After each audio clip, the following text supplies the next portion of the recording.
Hai, selamat datang di channel Anita Rahman Chan. Dukung channelku ya dengan cara subscribe, like, comment, and share sebanyak-banyaknya ya. Satu lagi, bunyikan loncengnya agar kalian dapat update terbaru dari novelku. Terima kasih. Episode 1. Kepergian Ziko meninggalkan luka yang amat dalam bagi Zira. Dia merasa bersalah atas tragedi yang menimpa suaminya. Bukan hanya Zira yang merasakan kesedihan itu. Nyonya Amel dan Zelin merasa kehilangan dua orang sekaligus, yaitu Tuan Besar dan Ziko. Tuan Besar meninggal karena serangan jantung. Kabar tragedi itu membuat Tuan Besar meninggal seketika. Meninggal pada hari yang sama dengan anaknya. Tidak ada keceriaan lagi dari keluarga itu. Yang ada hanya awan mendung menyelimuti keseharian keluarga Raharsya. Tuan Besar telah dimakamkan. Setiap hari Nyonya Amel selalu mengunjungi makam suaminya. Sedangkan makam Ziko tidak ada, hanya doa yang dipanjatkan dari semua anggota keluarga. Kepergian Ziko dan Tuan Besar telah seminggu, tapi duka masih tetap menyelimuti keluarga itu. Zira, ujar Nyonya Amel memperhatikan mata menantunya yang sembab. Zira memandang mertuanya. Ada baiknya kamu dan Triple Z pindah ke mansion, ujar Nyonya Amel. Enggak, Ma. Aku masih mau di sini, sahut Zira menolak. Zira menolak pindah ke mansion dengan alasan kenangan bersama Ziko terlalu banyak di sana dan bisa membuatnya gila. Di sini tidak ada yang menjaga kamu dan anak-anak, ujar Nyonya Amel. Maaf, Ma, mohon mengerti. Aku bisa gila jika mengingat kenanganku dengannya di mansion, sahut Zira menangis kembali. Nyonya Amel langsung memeluk menantunya dengan erat. Maafkan Mama, sayang, ujar Nyonya Amel ikut menangis. Zelin yang ada di situ ikut menangis. Tidak ada sosok pria dalam keluarga Raharsya lagi. Sosok pelindung untuk keluarga itu telah menghadap sang ilahi. Mama balik ya, ujar Nyonya Amel. Zira menganggukkan kepalanya. Zelin dan mamanya kembali ke mansion. Di dalam perjalanan, Zelin, besok urus kepindahan kamu di universitas ini, ujar mamanya. Kenapa, Ma? Tanya Zelin sembari menyetir.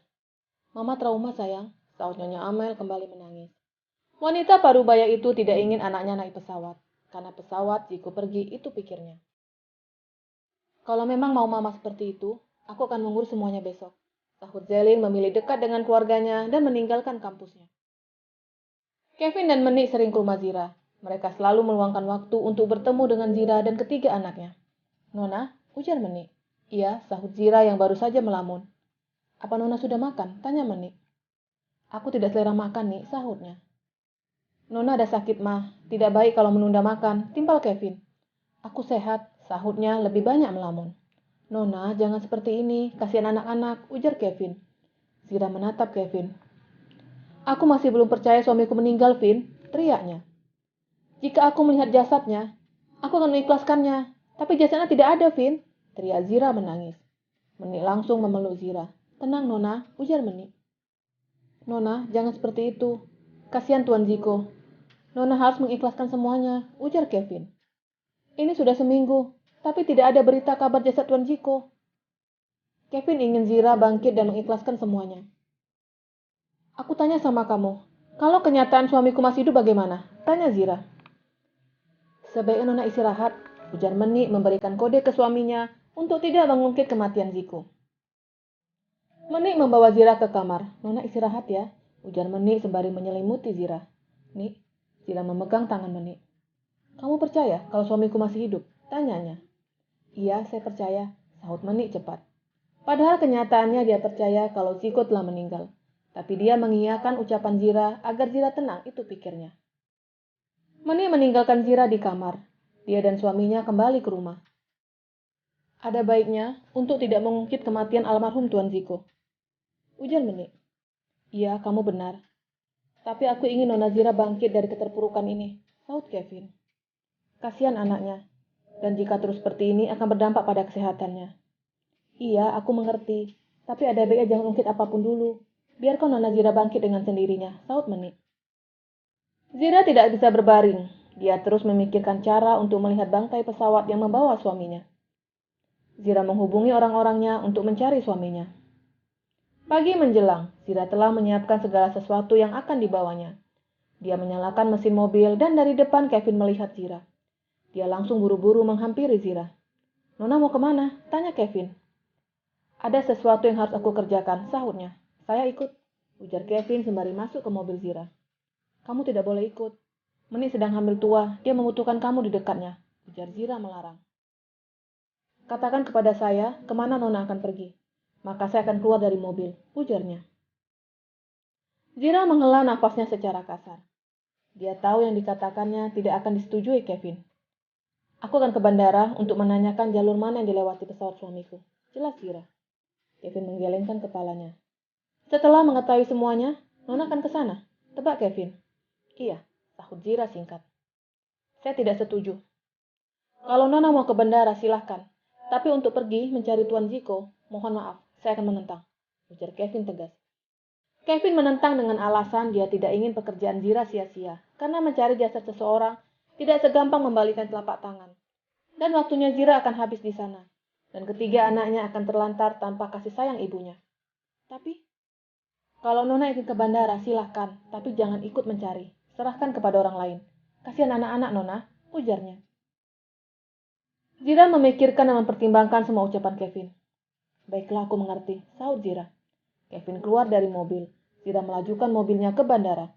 Sedangkan Kevin kembali ke rumahnya. "Nona Zira mau kemana?" tanya Meni yang memperhatikan suaminya dan Zira di dalam mobilnya. "Ke bandara, mau menanyakan jalur pesawat yang ditumpangi Tuan Ziko," sahut Kevin sembari merangkul istrinya. Kevin memangku istrinya di atas pahanya. "Kamu berat sekali sayang," ujar Kevin. "Berat dong, kan berdua," sahut Meni. "Sebentar lagi kamu melahirkan. Apa setidaknya mama aku panggil ke sini?" tanya Kevin masih memangku istrinya. Meni diam. Pada saat hamil muda, dia sempat bersitegang dengan bertuanya, dan sekarang mau melahirkan. "Aku bisa sendiri," ujar Meni menolak dan tidak ingin pertengkaran terjadi. "Ya sudah, nanti kalau sudah lahir, aku akan memanggil mama untuk mengurus kamu." Kevin bermaksud baik agar Meni dan bayinya dapat terurus dengan baik. "Mama kan sudah tua. Apa tidak sebaiknya menggunakan jasa baby sister seperti Nona Zira?" Sahutnya menolak dan itu tidak disadari Kevin. "Baik, kalau mau kamu begitu." Malam harinya, Bima dan Langit sibuk dengan kafenya. Karena kesibukan mereka tidak mendengar kabar meninggalnya Ziko. "Apa kamu sudah melupakan Zeli?" tanya Bima sembari sibuk meracik kopi. "Tidak akan aku melupakannya," sahut Langit. Bima tidak bertanya lagi karena ada pelangi yang datang membawa nampan.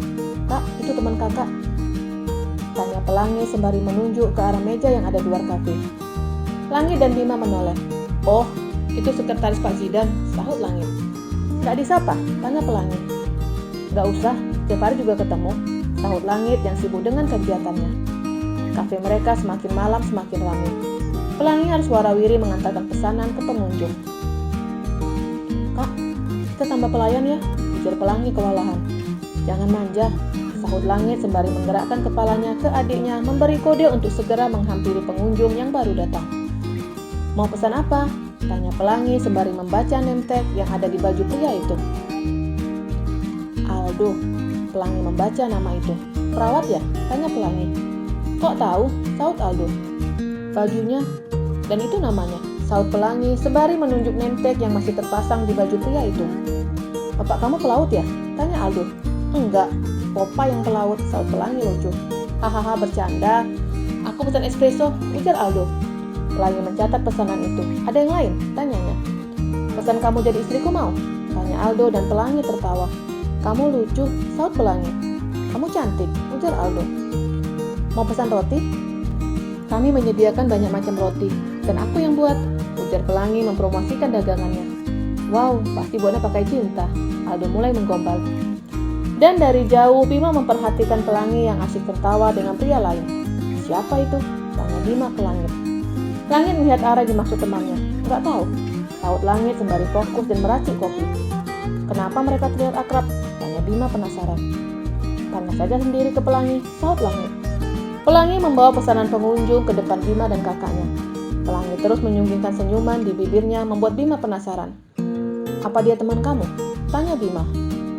"Bukan, aku dan dia baru kenalan tadi," sahut Pelangi sembari melirik ke arah Aldo. "Kenapa akrab banget?" tanya Bima lagi. Langit yang ada di situ mencoba tidak mendengar percakapan itu. "Sama pembeli itu harus ramah," sahut Pelangi. Tapi tidak tertawa seperti itu, ujar Bima lagi. Kamu kenapa sih? Gerutu pelangi sembari membawa kopi untuk Aldo. Bima terus memperhatikan pelangi yang terlihat akrab dan tertawa ketika bertemu dengan pembeli yang bernama Aldo. Ada apa? Tanya Langit. Gak ada, sahut Bima singkat. Langit bisa menebak kalau temannya cemburu, tapi dia tidak mau menanyakan ataupun menjodohkan keduanya. Menurutnya biar hubungan itu terjadi tanpa ada campur tangannya. Zira tidak bisa memejamkan matanya. Bayang-bayang wajah suaminya selalu mengisi isi kepalanya. Aku rindu kamu sayang, gumam Zira menangis. Kenapa cobaan selalu datang kepadaku? Gumam Zira menangis terseduh-seduh. Orang-orang terkasihnya telah pergi meninggalkannya. Dan sekarang sosok pria yang sangat dikasihinya telah meninggalkannya. Tidak ada dekapan hangat dari Ziko. Tidak ada canda dan gurau dari mulut suaminya. Semuanya akan menjadi kenangan indah untuknya. Terbaring lemah di tengah pulau membuat Ziko lemah. Tidak ada makanan yang bisa dimakannya. Dia telah terdampar di tengah pulau dan pingsan selama berhari-hari. Ketika sadar, dia telah ada di pinggir pantai. Zira, teriak Ziko dengan suara yang tidak jelas. Aku di sini, gumam Ziko masih terbaring dan mencoba untuk bangkit. Angin bertiup dengan cukup kencang, membuat Ziko kedinginan. Ya Allah, aku masih ingin bertemu dengan anak dan istriku, gumamnya. Ziko, teriak Zira dan langsung bangun dari mimpinya. Bersambung.